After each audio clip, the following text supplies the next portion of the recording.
it's gone on a daily. I've been wondering what's been going on. We be pushing, eventually it's gone on a daily. I've been wondering about what's been going on. We be pushing, eventually it's gone on a daily. I've been wondering what's been going on. We be pushing, eventually it's gone.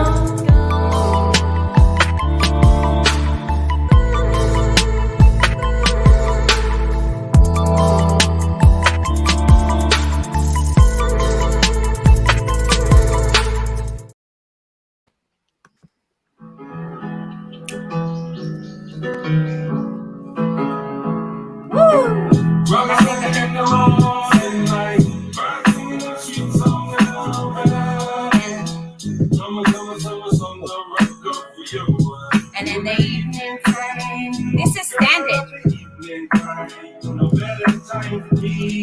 And Man, I wake up in the morning and I'm feeling blessed. I raise my hand to praise the Lord because I'm still drawing breath. And today could be my last, because we all know the past, but tomorrow's not promised. Standard, I love it. So true, standard. Beneath my feet. Another chance to raise the bar and be a better me. Oceania Tu, we're coming back. Hi, everyone. We're back. Yeah, that's our standard with early morn, local talent, Western Sydney. Yeah. Welcome, everybody. Isn't it great? I love their music. All right. Kamna Maori, a bit of a greeting there in the Kiribati language. Hi, everyone. I'm MJ, joining you from Dharawal country here in Australia. Oceania Tu, for those of you who may not know, we stream fortnightly on Oceania Tu Facebook page and YouTube channel. And you can also watch us on Matavai Pacific Cultural Arts and Fiji Day Sydney Facebook pages. Welcome. Yes, Hi, Trey. welcome. Beautiful. Greetings, everyone. I'm MC Trey, joining you from the Juraglands of the Waimali clan. I'd like to pay my respects to elders past, present, and emerging. Here in Oceania Tu, we are all about sharing stories of strength, resilience, connection to inspire beautiful people in our communities. How you going, Sev?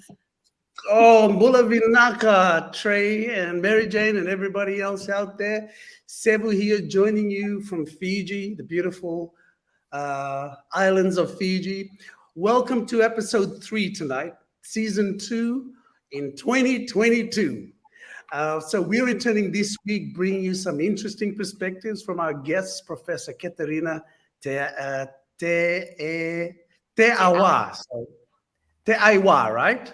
Teaiwa, from Australian National University, and Sione Teisi, who is also a student support liaison officer at the South Sydney High School. Our Oceania quiz will test your knowledge on Barnabas Island today, also known as Ocean Island, as well as what rocked your coconuts. So wherever you might be here tonight joining us, wherever you're joining us from here tonight, please let us know. We welcome you to the show. Please like, share, show some love, get involved in the comments and the conversation, because this is all about how we can interact and share stories and talanoa here tonight. And what say, Miss Trey? Yes, indeed. I say yes, indeed. And great to have everyone here. Can you hear me, Miss MC? Oh, we're having a delay. You're having a delay on Fiji time. Sometimes. Are you hearing me okay out there? I am. Okay. Just wanted to say talofa to Tua, Bulavanaka to Vani, and we've got Malangi, Kia ora, Bula to Joy, and Bula to Sania as well, listening in. Good to see, good to hear. And let us know if you can't hear us properly, if there's issues, this weather, and it's messing with all our net, but we're pushing through, so please let us know. Great to be here, and as several mentioned, tonight's guest discusses especially important topics around equality, leadership, and Sione has some tips for parents and students around education. Might be a little confronting to hear, but it's the beauty of this show, because we're here to present to you issues that impact our Pacific Islands and our diaspora communities here in Western Sydney in Australia, so maybe hard to talk about, but hey, we have to talk about this stuff, right? To get through it and to work through it. But first, how are you both? MJ, how was your week? Any photos to share? I do have photos. Thanks for asking, Trey. And my Lord, Dis, good to see you. Good to see you, Dot. G'day from Seatown. I hope you guys are all right. I hope that, the floods aren't getting you there in Campbelltown. And, of course, Johnny. Hi, Sione. Yeah, thanks for asking. Yeah, I hope you guys are all safe and dry.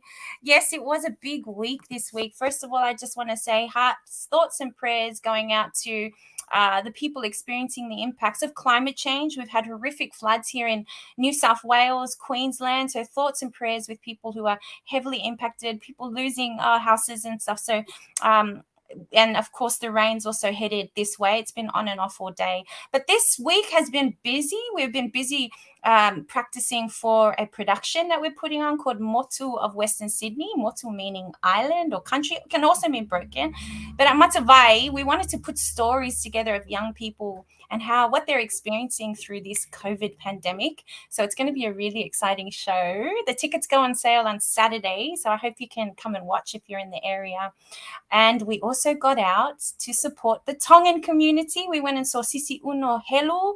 I do have some photos. Sisi Uno was part of a show called Anga Anga, or also known as Revolution Renegade, and it was at Darlinghurst Theatre Saturday night, along with Daniel Mateo. It was so fantastic to watch young Tongans from diaspora performing in these spaces.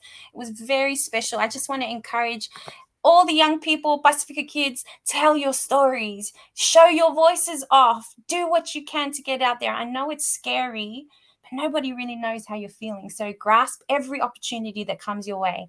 What I would like to see is more spaces like what we saw at Darlinghurst Theatre in southwestern Sydney and Western Sydney, so our kids can get up on stage and show off what they're made of.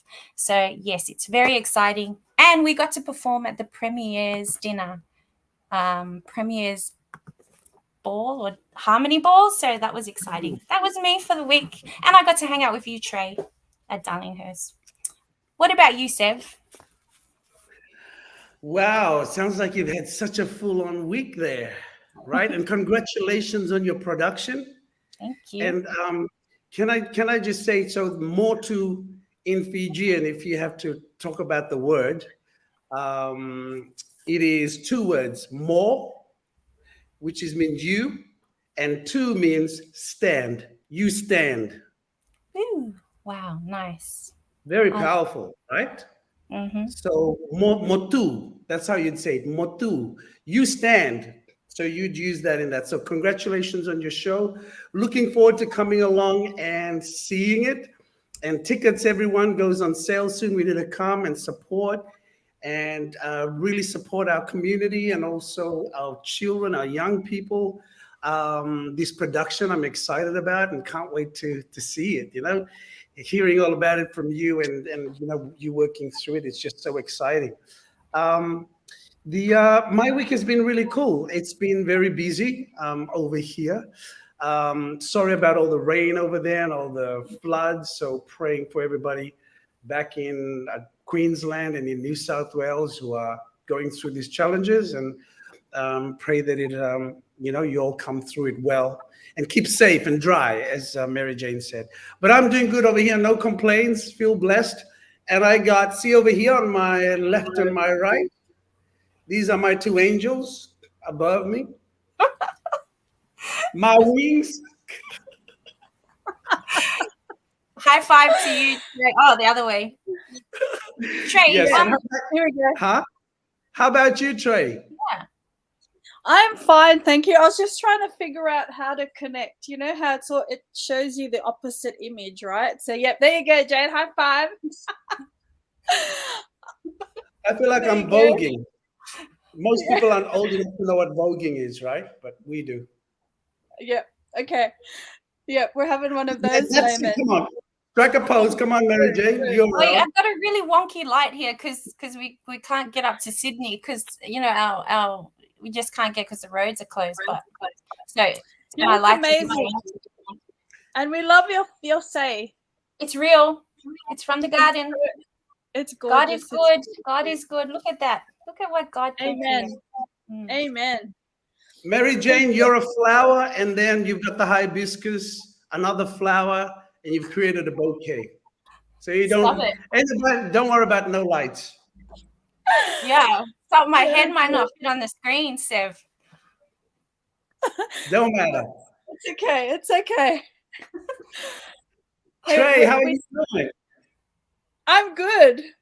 It's a Vogue day, right? But yep, doing well, and amazing show in the weekend. Revolution Renegade, they turned up for Tonga. Big ups to Mel Ree from our Melanesian sister for putting that together. And we love seeing the new talent, as Jane was saying. So shout out to Sparrow, Mazer Tippin, CJ Fez, Alana Hicks, Julia Harris. Amazing. It's next gen, incorporating culture and modern elements of expression, and we definitely need more of that. But as you were saying, the floods, we're impacted down here in New South Wales, and thoughts and prayers with our Queensland peeps. This morning I had to figure out, should I drive to work or not? And I found this resource that I wanted to share, and I thought I'd share it with people, because if you have to drive around, it's important, just for the live traffic updates, and it tells you the hazards on your pathway. So, Google that for live traffic updates if you have to move around. And, there's going to be more events like this, right? And of course, the SES that are doing some amazing work out there. There's several numbers, so they say if you're in a flood or a storm, call the 132-500. If it's life-threatening emergency, 000, and then non-emergency and general inquiries, because we don't want to flood that emergency lines, So 138737, Google SES. And can we please check in with our whānau, our fam, our Luvale next door, just the Ainga, check in and see how peeps are going. But, as like most of us, we're concerned always, right? We're thinking about our families and our communities, and we just wanted to share that information. But, guys, we could talk forever, but we've got some very special guests, right, that have joined us. So, Jane, tell us a bit about that. Yeah, sure. Would love to. Good to hear all of that. Thank you, Trey, for sharing that vital information. Yeah. Okay. Hey, Bulasti, Bula Joy. Now let's get into the program. Our first interview is with the formidable Professor Katerina Teaiwa. And congratulations is in order also for Kati. She became the first Pacific Island woman to be awarded the Australian University Teacher of the Year. Now, we filmed this interview just before that announcement was made, but she's been praised for her visionary approach to teaching. Can I just say it was extremely difficult to edit a 1-hour conversation that I had with Katerina down to just 10 minutes. It was so hard to pick the topics that we wanted to run with for the program. Everything Professor Katerina spoke about was profound and also confronting at times. In this interview, we covered info about her career, the challenges, Pacific studies, and she also talks quite tenderly about her late sister who passed away in 2017. It was sudden and swift, but one of the ambitions that Teresia Teaiwa had was that she wanted to publish her writings in a book, but unfortunately she never got to do that. But her sister Katerina, Professor Katerina, did. Have a listen to the interview, but you've also got some info there, Trey, about Katerina, Professor Katerina, I should say. Oh. You can't read my lips, but Professor Katerina is the first Indigenous Pacific person to become a professor at the Australian National University and one of the first Pacific women in Australia to become a professor. She's of Banaba, Kiribati, and African heritage, raised in Pacifica, lived in Fiji. She's a professor in Pacific Studies and founder and convener of the Pacific Studies teaching program at ANU from 2007 to 2015. She has a background in contemporary Pacific dance and is currently practicing a visual artist with an ongoing research-based exhibition called Project Banaba.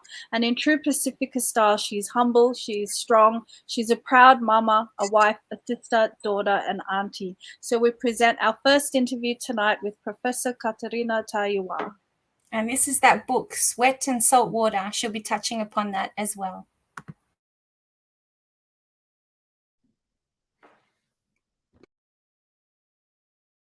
I am the first, along with one other woman, a Tongan woman, who I don't know because she's in the medical sciences, and the humanities and social sciences and the natural sciences often don't talk to each other, but she got promoted at the same time. From what I can tell, she's an amazing medical researcher working, I think, in the fields of obstetrics and gynecology out of the University of Melbourne, a mama as well, like me.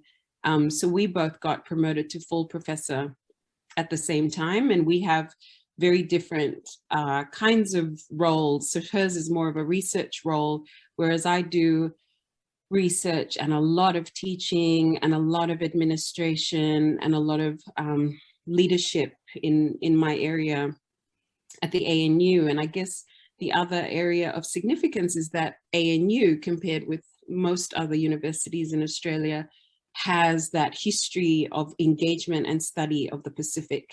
So you would expect more Pacific people to be lecturers, senior lecturers, associate professors and professors in Pacific work at ANU, but that's not the case. There's very, very few of us. And so that's a problem. That's not how it should be. If everybody comes here and does their undergraduate masters and PhDs on the Pacific, why aren't Australian institutions hiring them? Why don't they give them permanent positions to lead in these areas? And that's because in Australia, things on the Pacific are not often led by Pacific people. Australia's been engaged, deeply engaged, problematically, most times in the Pacific, you know, going back into the 19th century.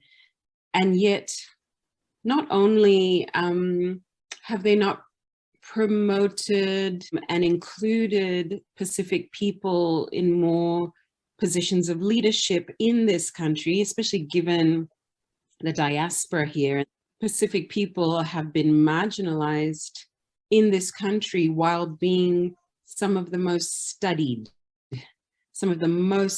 people, along with Aboriginal and Torres Strait Island communities. Like the whole field of anthropology is built on the study of the Pacific and other indigenous parts of the world. So many a career has been built on the study of the Pacific, and Australian prosperity, economic prosperity particularly, has been built on its engagement with the Pacific. So when you look around and you don't see, well, you see hardly any Pacific people, let alone Pacific women, in academia or even in policy contexts, leading work on the Pacific, you have to ask what's going on.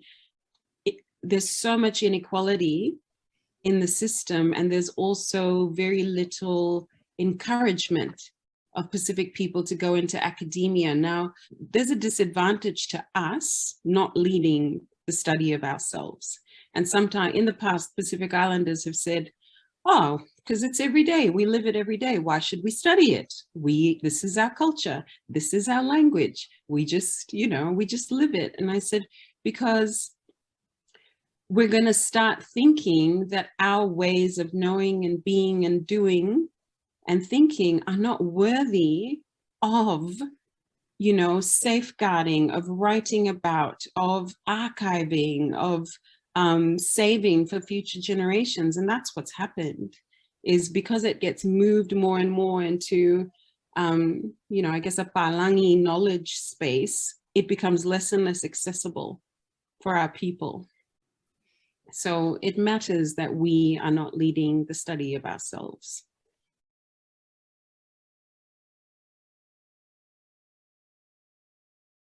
We need more young Pacific people to study about the Pacific. That's one area. In that anyone who does get to uni, usually studies accounting or law or something else, and we don't yet have a critical mass of Pacific Islander Australians, for example, who are actually studying the Pacific, whether it's the Pacific diaspora here in Australia or the rest of the region. We don't have that critical mass of people who can stand up and say, I have knowledge, and whether it's a state, you know, council or government or federal government, you need to talk to us, you need to consult us. We don't have that critical mass yet in Australia. So I think we need to encourage even more, probably more critical and more pragmatic, is we need to get Pacific content into the primary school and secondary curriculum in Australia. So there are now Indigenous modules and units of learning in the national curriculum that are included, and that's brilliant. There are also required units on Asia, the study of Asia in the primary and secondary school curriculum in Australia. We need required units of learning about the Pacific in Australia for primary school and secondary school, and that will help get people up further through, so that when they're thinking about uni or tertiary education, they say, oh, I would like to continue studying about the Pacific.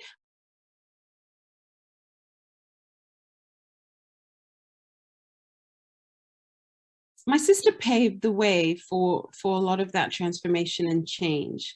The field has been challenging, but because she set a different example for others, it made it easier for us coming behind her.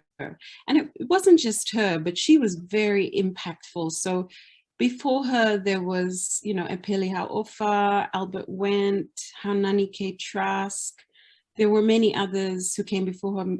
She was probably one of the most down-to-earth, relatable, and also she was quite nurturing towards her students and to others. So she was a person who just took responsibility. She was very deeply attuned to others. Like, she'd hear things and then she'd just like integrate it into her brain. She used to read the dictionary. She used to read the encyclopedia. She would just like suck up knowledge, and then she'd suck it up in other languages as well. So, you know, she was conversant in English and Kiribati and Fijian. She spoke French and Spanish. She was learning Maori. She was pretty good at Samoan.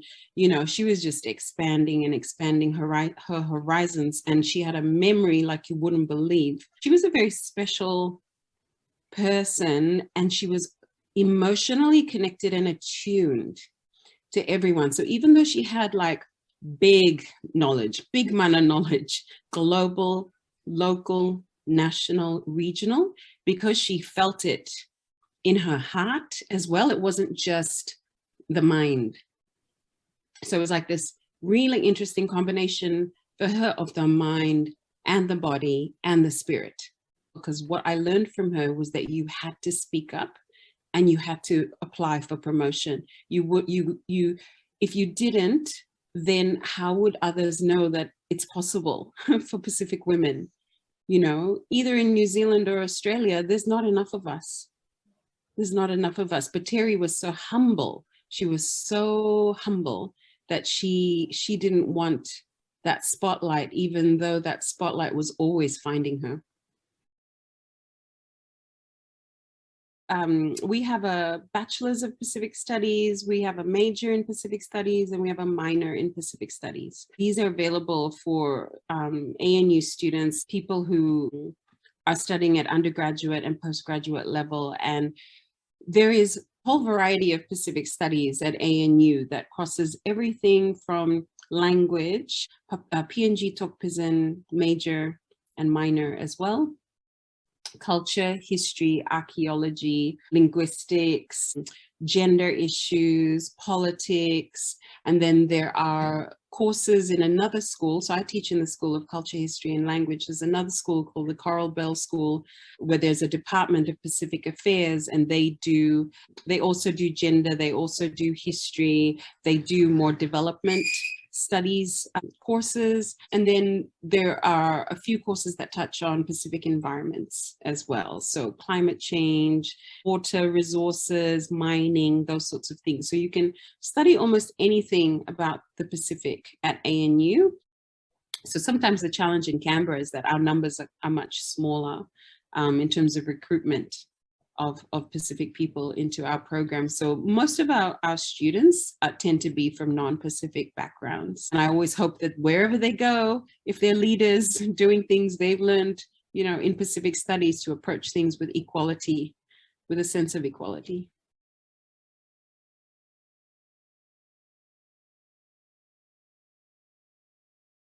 I'm just so happy that we could do it. It was a labor of love and sweat and quite a few tears, especially for me, because I can't disconnect myself, you know, emotionally or personally. My big sister is like a mum as much as a big sister.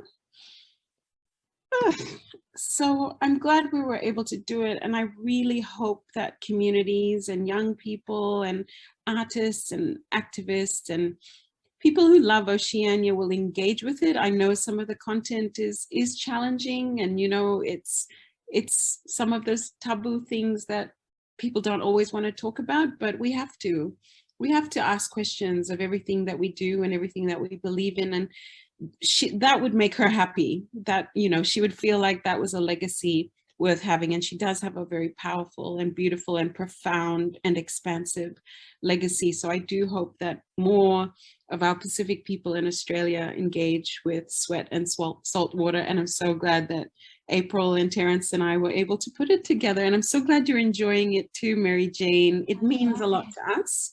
It would mean a lot to her that you're reading it and that you're inspired by it. Yeah, Vinaka Vakalevu, Kopasin Rapa for that, and for talking to me about it.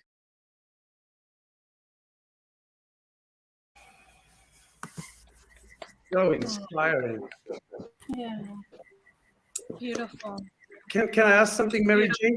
Can we maybe do the extended version of that Absolutely.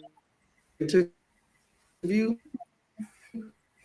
Because there's so much. I'm sure that there's so much there. Like you said. Oh, there was so much. She says it. Worth. There are those out there. The book is called Sweat and Salt Water. Yeah. You're breaking up a bit, Sev. Trey, what did you think of some of the things? There was so much more that she said. We haven't done justice to everything that she spoke about when I interviewed her. I can't wait to listen to the full interview. And, you know, a lot of people in the comments are, you know, commenting, people that knew Dr. Teresia, and people, you know, that are inspired by her work. But yet we must share that interview. But yeah, there's a few points, you know, we were talking about how we get researched a lot, you know, she mentioned in the interview. And I think that's been the history, right? And the practice in academia is non-Pacific people researching us. So a lot of the times through history, we're misrepresented because the cultural lens and the cultural nuance and also the language is misunderstood or not included, you know. So she was saying, well, how do we change that? We need to get involved, and we need to encourage others, you know, to become the researchers, to go and get the degrees if it's of interest to you, you know. For me, you know, this is something that interests me, so I went and did a degree. It took me about 10 years, and I'm about to do my second one. But because I'm motivated to be the change, you know, I feel I can't tell people go to uni, do this, do that. I want to be part of that change too, you know.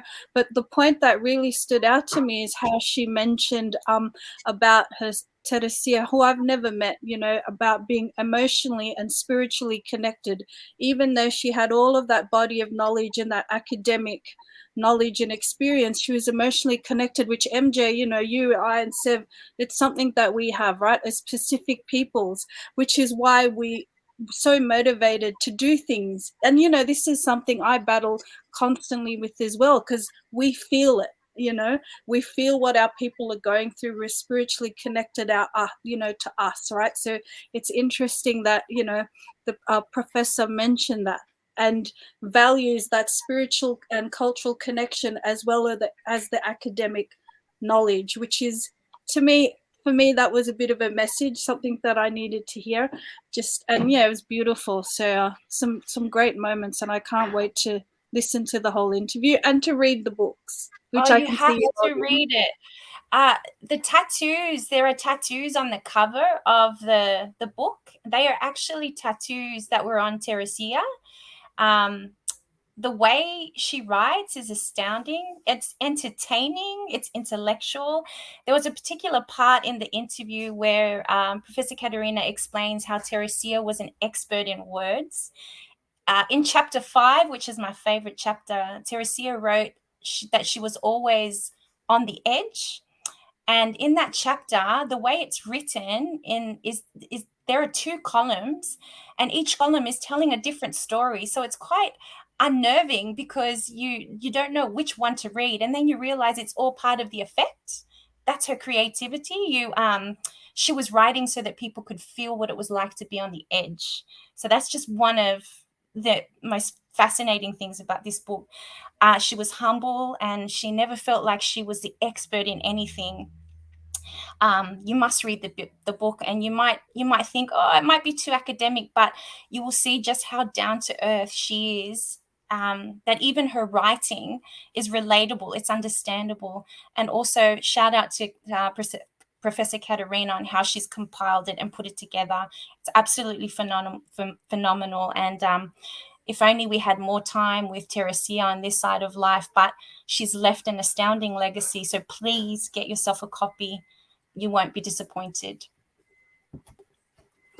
So true.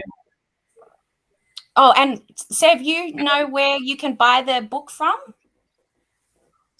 Okay, the book is available from the University of Hawaii Press and Victoria University Wellington Press, or any major online book suppliers. So what she said about it matters that we are not leading the study of ourselves. You know, because our history has been written through the colonizers, through somebody else, like Trey's saying, you know, we did not write our history. So how can I believe it to be true?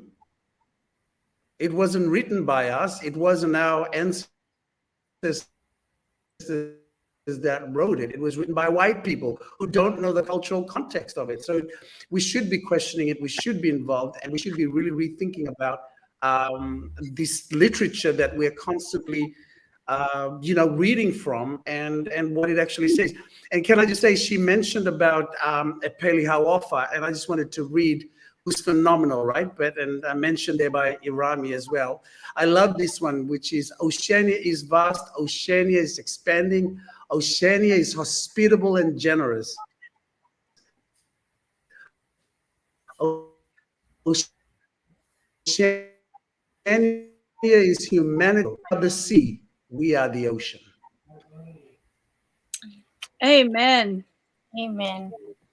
And Irami posted "The Ocean is Our Reflection" by Epeli Hau'ofa, and Bula to Irami and Linda asks if it's on Kindle. It should be on Kindle, yes. So we'll have a bit of a search. Yeah, all major bookstores online. And then what Sister said, the ocean is not what divides us, but what connects us. It is the highways. That's right. And love it. Yeah, Trey, also just to throw out there again to our young people or anyone, study Pacific Studies. ANU has an amazing degree. And also, if you can't get to Canberra, there are Indigenous studies at any university. Western Sydney Uni has incredible, if you're in New Zealand, if you're looking for something to study, let it be Pacific Studies. Amen. And I watched part of her presentation. It's called On Board the Canoe. You can watch it on YouTube. After watching it, I was like, okay, can I relocate myself to Canberra? Seriously, after Me watching too. that, and it's a 57-second video by Katerina Teaiwa on YouTube called On Board the Canoe. I was like, I said to Lyric, should we move to Canberra? Yeah. But anyway, it was another, I guess, sign to continue on that journey of knowledge, through our academic spaces, because in there is where we make the changes that impact the rest of our society. That's why it's important. Anyways, that really moved us, didn't it? But we have to move on to our next segment, which is, what's our next segment? Oceania quiz. And we're giving a t-shirt away. So our t-shirts are being printed. We will get to model them soon. Okay, so we've got Oceania t-shirts, and our question is, what mineral was heavily mined on Banaba Island in Nauru? This mineral is used in fertilizer. What's the mineral called? And for those who may not know where Banaba is, it's an island in Micronesia. It's part of Kiribati in the West Central Pacific Ocean. If anyone knows the answer, please comment and we'll send the winner a t-shirt, Oceania Tu t-shirt. Oh my gosh, the rains have started again. If you're in Western Sydney, it's picking up again. Yeah, it's been quiet all day. It's just picked up. So I hope everyone's staying safe out there. This mineral was also heavily mined in Nauru. Yeah. I remember when going to school back in the day in Fiji, there was a lot of talk about it. And then a lot of people being relocated to Fiji back then. Does anyone know what the mine is? Does anyone know? Yeah, their answers there, but Vani, yeah. Should we just give it to him since he answered? Yeah. To Vani? Vani, yeah. Yes, it was Vani. It was phosphate, yes. Yes, indeed. Yeah. Okay, we'll talk to Vani about the size of the t-shirt, and I can go and drop it off. So Seb, it's actually pretty sad how they kind of ravaged the island and displaced Barnabans, and how they were put on an island in Fiji and mined for since 1900 through to 1980. Australia was one of the big culprits, mining companies, and absolutely devastated the island, that it became, some parts of it, a lot of it is uninhabitable. Yeah. Absolutely. Shocking. What they've done there. Come back to the answer. Yeah, so congratulations. What do we got next, Sev? We have our favorite section of Rock the Boat. No, rock your coconut. Don't rock the boat. You can rock the boat then. Rocky. What a build-up, Sky. Like 2 seasons. He still doesn't get it. And you're breaking up. No, I meant that was part of my thing. That was part of it. Didn't I just get you? Yeah. Here we go.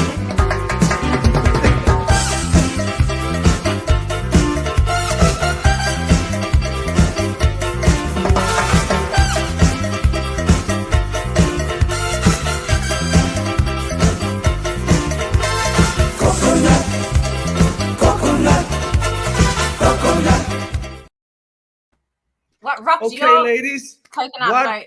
Rocked your boat? I mean your coconut. You go, Trey. Wow, what rocked our coconuts? Maybe you should start first, MJ. Oh no, I reckon Seb should. Okay, Seb, what rocked your coconuts and your boat as well? Or what floats your boat? Yeah, maybe something floated your coconuts. Well, you guys are literally floating. Can you hear me? No, it keeps breaking up. It's cutting up. Yeah, it keeps cutting up. Well, do you want to go, Trey, or you want me to go? Can you hear me? What? Try again, Sev. Can you hear me? We can hear you. No? Yeah. Okay. What rock my coconuts? I just have to say that last segment that we just spoke about, it's our self-determination to, as Pacific people, to continue to just echo this, what we just heard in this last interview. And it is so important. And we were discussing this earlier on before we came on the show. And I was saying to our Fijian, brothers and sisters, is that in Australia, we're at the state where, now that the indigenous people of the formal set, we all speak about them as being the custodians of this land on which we stand upon, and it is important that we as Pacific people start to take that on and speak that narrative about us as custodians. Otherwise, we're going to lose a lot of what, where we need to fight for it. We need to stand for it because it's eroding away. And we really need to reclaim a lot of this.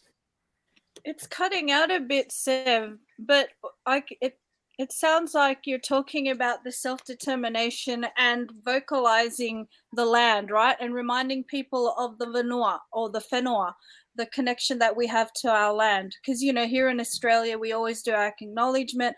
We're learning more about the lands that we're on, that we live on, that we work on. And, yes, we should do that in our Pacific nations as well. When we speak, when we work, who do we go and talk to? And I think we do that a lot, don't we, when we work in Fiji? To go to a space, you have to go and visit the Turangani Koro or the chief of that village, or, and speak right before we do anything. So is that what you're sharing?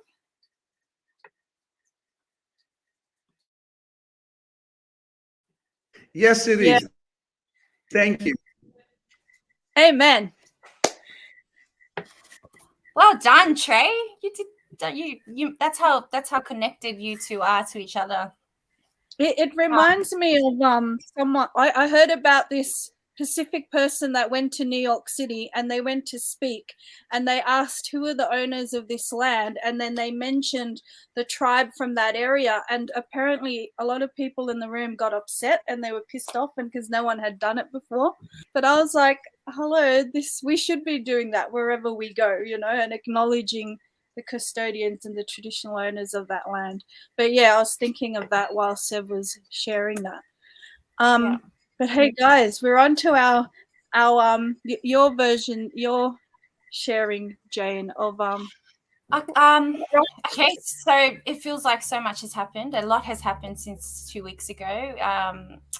Since last we spoke, Russia invaded Ukraine, and my hearts and my prayers go out to Ukraine and to people in Russia as well. I mean, all those young soldiers who are fighting, given no choice. Probably a lot of them don't have any idea what they're fighting for.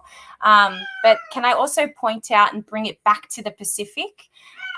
We have a war right here on our doorstep here in this part of the world. Sorry, that's my cat meowing at the back there. West Papua has, been fighting for independence for 50 years. West Papua was invaded 50 years ago by Indonesia, and there's a never-ending catalogue of extreme human rights violations that continues to happen to this very day. The atrocities that have taken place in West Papua can be deemed as a genocide, and people live in fear in West Papua. There are constant stories that come out of West Papua. You can follow these pages on Instagram, and they've also got a website to keep up to date with what's going on in West Papua. And yet, what is Australia doing about it? What is the world doing about it?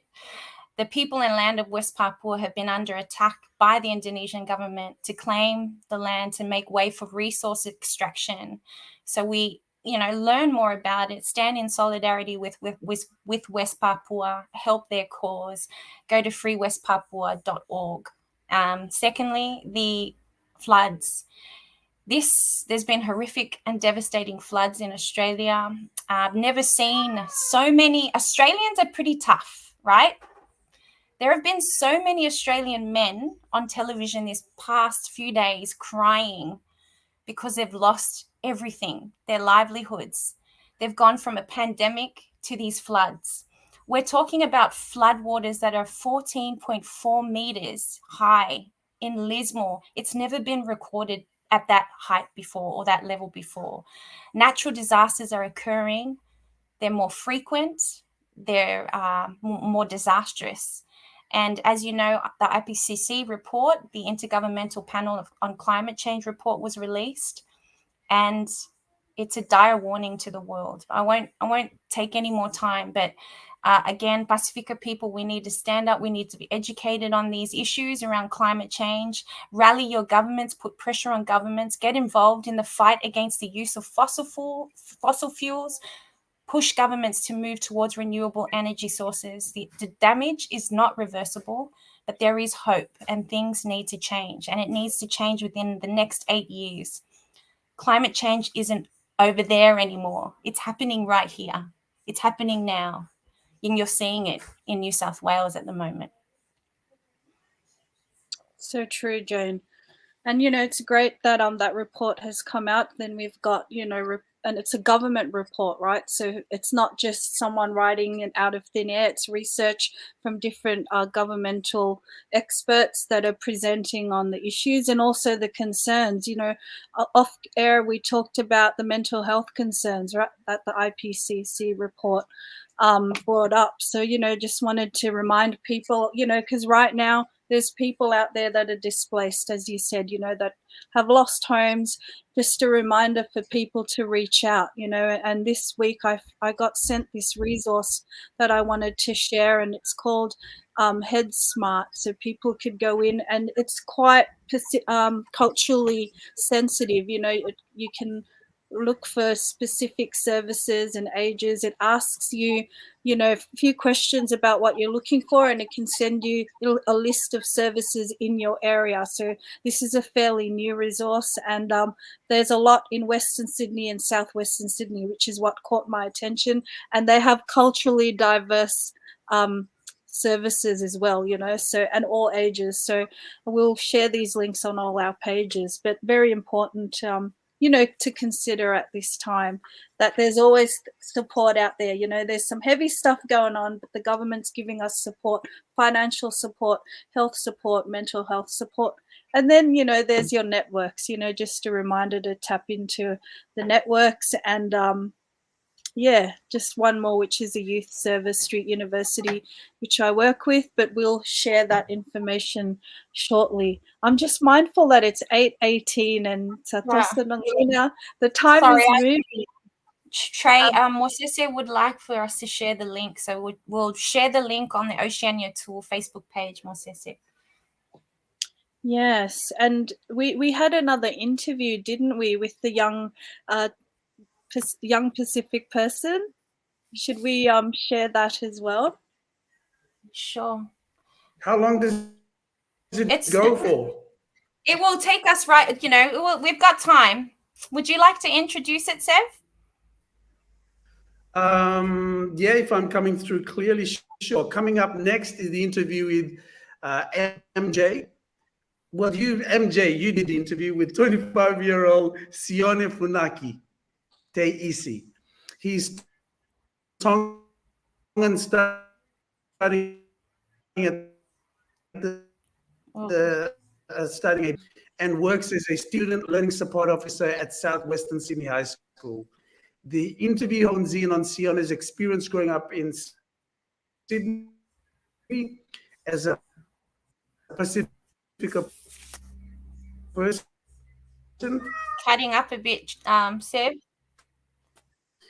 The strengths, have a look at.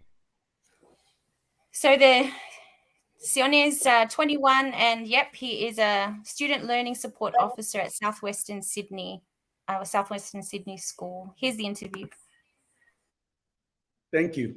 I wasn't born in Sydney. I wasn't born in Sydney, New Zealand. I came over 2009, and it was sort of hard to understand how things worked. New Zealand, things worked very differently for me. And then when I came to Australia, I felt like, it was very hard to adapt to a society that was so multicultural and so ahead of time. And then we lived in Camden. And if you know Camden, it's predominantly Caucasian. And so, as a 9-year-old growing up in Camden, in Sydney, it was very, very challenging. And it kind of changed my view on Australia itself. And there were times where a lot of the time we questioned ourselves, do we really want to remain in this country? There were times where we didn't feel like we were at home. So we lived in Camden for about a year and a half, and then we decided to move into Campbelltown. And then moving into Campbelltown, it was very different for us because very multicultural. We started seeing familiar people, people that we looked like, people that we were used to seeing, people that we were comfortable around. Coming to Sydney, even though it was a bit challenging, I found that there was a lot of good opportunities for young people, people like myself. Found that the education system in Australia was much more progressed than it was in New Zealand. But I think if there was one thing that I struggled a lot growing up in Sydney was growing up as a brown Pacific Islander male.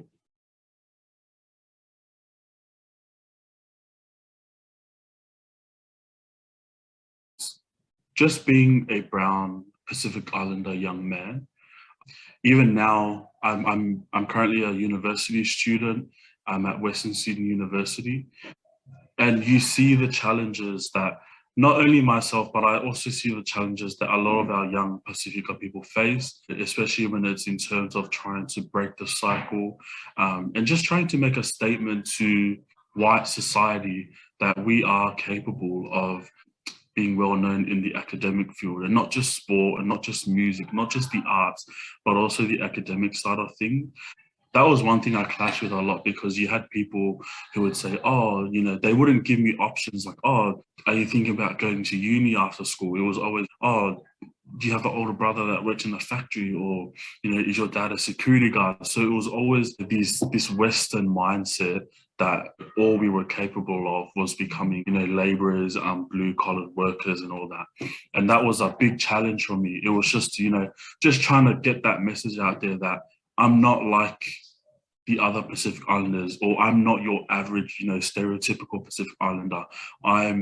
I'm different. Like, I want to break the cycle, and I want our people to be overpopulated in, the field of academics, education. The one statement that I just want to clarify again was the big challenge for me of growing up as a young Pacifica person in Sydney, just being Pacific Islander. A lot of people, they have mixed opinions and feelings towards people of Pacifica background. But yeah, that's been my number one challenge. But we gotta keep fighting through it.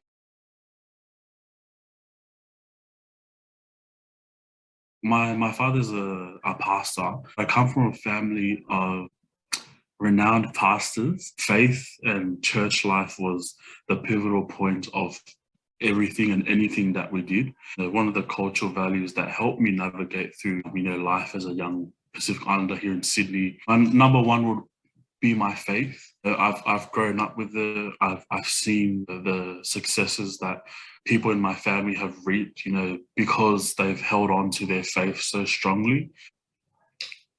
Family, love, and probably one of my top values has been taught in my culture for me, probably be respect. Because I honestly think that you don't get anywhere in life if you don't have respect. It's such a big thing.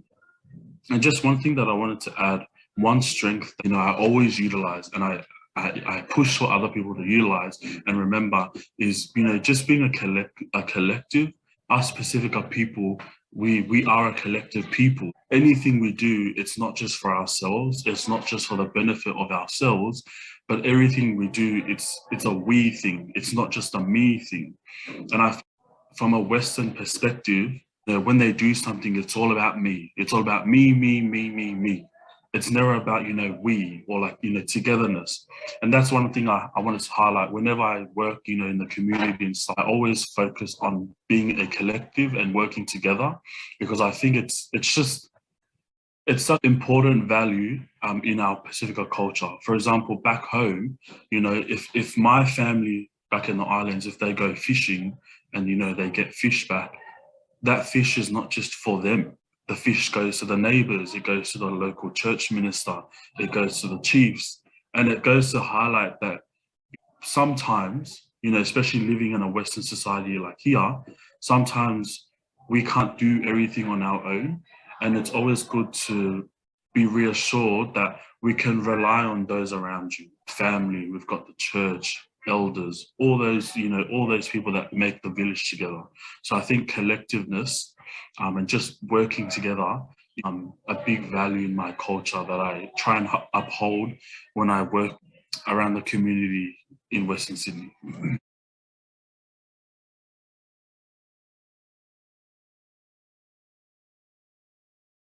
So I'm currently working as a school learning support officer here at Aids High School. And there's about 500 students, 110 of those are identified as Pacifica.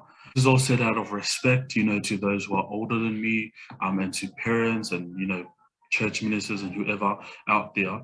But I think my number one advice for parents would be to parents value education, but when it comes to putting effort into their child's education, for our people, sometimes it's a different story. And one example I'll give is, it's easy to say, go to school, son, it's the only way that you can make a difference. But how are you as a parent, how are you contributing to that? We give encouragement, but when it comes to the doing part, a lot of our parents back away from that. Yes, encourage your children to go hard in school, but also put in work for them, whether it's supporting their homework, like regular checkups to the teachers. How's my son doing? And another thing I wanted to mention was, I think we've got into a time in our lives, as Pacific people, where we need to start investing our time and our money into our child's education. And like I said before, I hold my faith very strong, and I do believe putting that as a priority, church responsibilities and stuff, that is a good thing. But sometimes, we overdo things that don't need to be overdone. And sometimes we waste money and we waste our time and money on things that have no meaning, or it doesn't benefit our children. We need more parents to invest their time and money into their child's education. And for the kids, my one advice for kids is always remember your why, because your why, it always drives you to achieve what you're trying to achieve.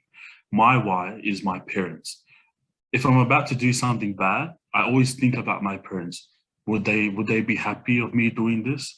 Is this why they sacrificed their lives for me to do this? And so when I always think of my why and my purpose, it sort of changes how I think, and then it allows me to do better. So yeah, always think of your why and let that drive you to success, or let you to achieve whatever it may be that you're trying to achieve.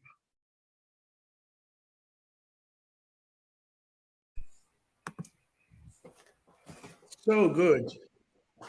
Great theme that we're having tonight. Maloa Pito, so beautiful.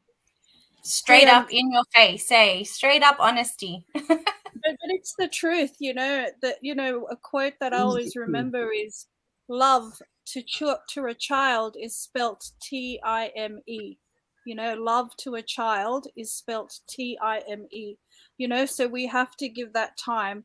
And, time is not easy to come by for a lot of us these days. So if we can't do it, get someone else to help, take them to a homework center, take them to Matavai, take them to the spaces that we have around us. It's important. In Australia, there's so many resources for our young people. But I also remember, there are kids out there that don't even have a laptop, a pen and a paper, or a space on the floor to do their homework. that's the reality of what's going on with a lot of our young people. You know, they don't even have their own bedroom. And we know to do well in school, you've got to have your own space, your own laptop, your own computer, and your own, you know, silence to be able to concentrate. And unfortunately, that isn't happening with a lot of young people. The positive this thing still is we have happening? people like Sione. Sorry? Is this Sorry? still happening? This sounds like something that would happen. Yeah, it's Sounds still like happening. It's something still that would happening. happen 30 years ago. It's It's still still happening. I mean, happening. I know kids that are doing year 12 that have to walk to the mall to use the internet to do their Yeah. assignments. No And that's internet, no fault on the computer. parents, or it's just the way it is. Unfortunately, we live in a world where the rich are just getting richer and the poor people are getting poorer. And Yeah. and this is where it's so important that we are real about what it is we're going through. Okay, can I just And say something? Absolutely. yeah. Sorry, I was just going to add on to what you're saying. Like, we can give excuses, and I'm not trying to be high and mighty about it, but this is where resilience has got to come in, and we cannot, you know, I will say, be the victims about it. Hmm. 30 Yeah. years ago, it shouldn't be happening today. Like, we've got to really rise up about this stuff, rise up above it. You know, the resources and the tools are there. So are we accessing it? Are we going after it? You know, like it's said that our kids, if this is still happening today, for me saddens me that our kids don't have access to these things in a first world country where so much is there. Why are we still experiencing that kind of marginalized kind of, you know, life? It's sad to hear. Systematic. There's systematic issues, but there's also cultural issues.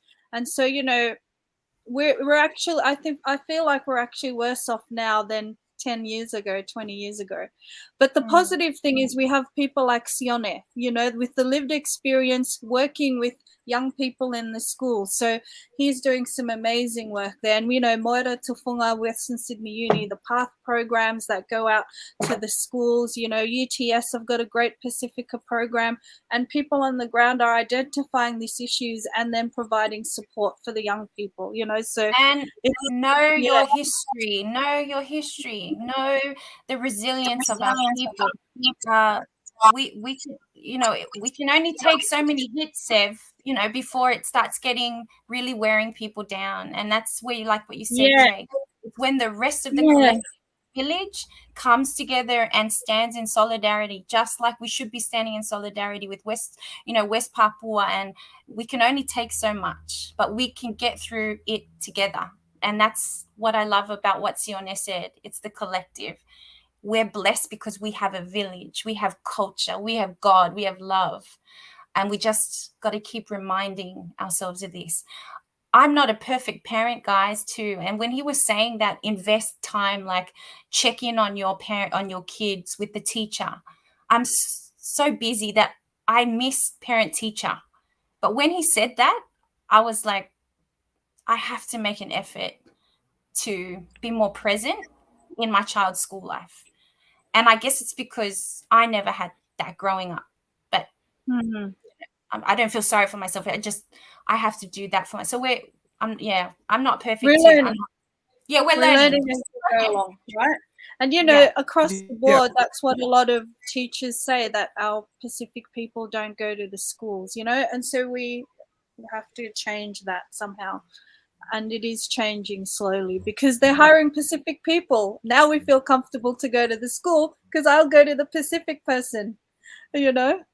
So it's changing slowly. But, you know, thank you, Jane, for these interviews. It highlights the importance and what's going on in our education system and how, you know, we can all get involved to help things change for the better for our young people.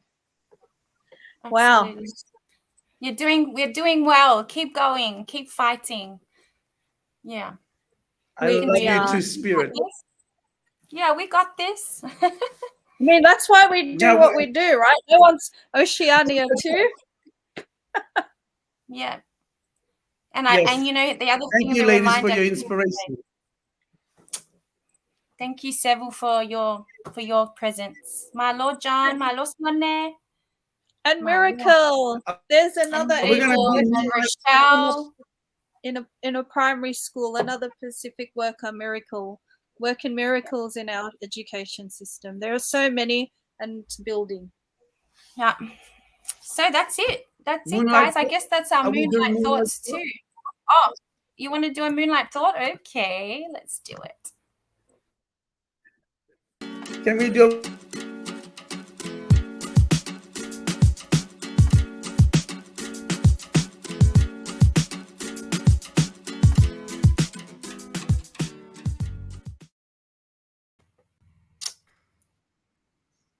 What's your moonlight thought? Moonlight thought. A lot going on. Important to give time for ourselves as well. Even if it's 10 minutes of meditation, 1 hour at the gym, 10 minutes at the gym, go for a dance, go to White House on Friday, or go whatever. Give some time for yourself. Do things that you love, man. Life is too short. Like, make time for you. They say we cannot operate from an empty vessel, so fill within. But before I like to go, I need to share 2 more events. Shout out to the Fiji Diaspora Women's Association that have created this event that will take place in Liverpool on March next weekend, paying respects to those that have been impacted by COVID and the lives lost. I know a lot of families have been impacted. So it's a vigil, March the 12th at Hilda Davis Centre, but in Liverpool at 11 a.m. But we'll share the flyer. There's other events, but we'll share it on our page. Give time for you to heal, to breathe. Take care of yourself. God bless. Love you guys. Over to you for your moonlight thoughts. Go, Sev. With the stuff that we've just been sharing, I mean, they're heavy topics. They bring out a lot of. Can you hear me? Yeah, I'm coming through all right.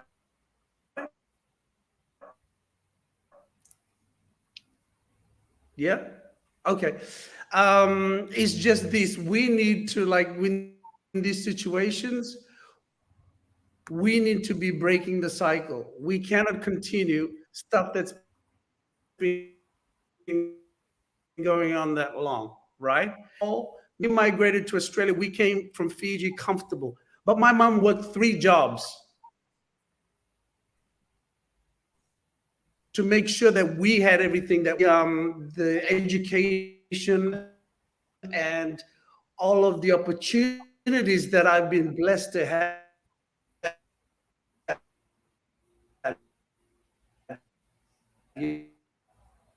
So he's saying, And I'm sure you both have as well. Like, our parents have given a lot so that we could have a lot to be grateful for.